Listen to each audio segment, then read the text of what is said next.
Not really often. Okay. I do cut my hair when it's necessary.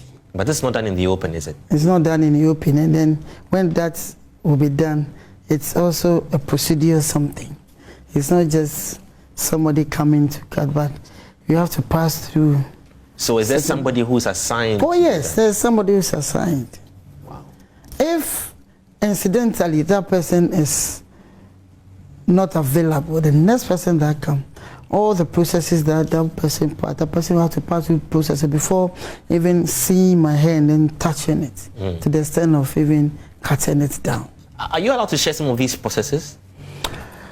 I can give you just a little.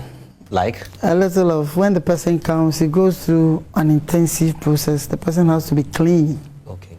We have to clean the person traditionally. And then before the person touch my hair, I have to put money on the ground for the person to step on it with the 2 feet.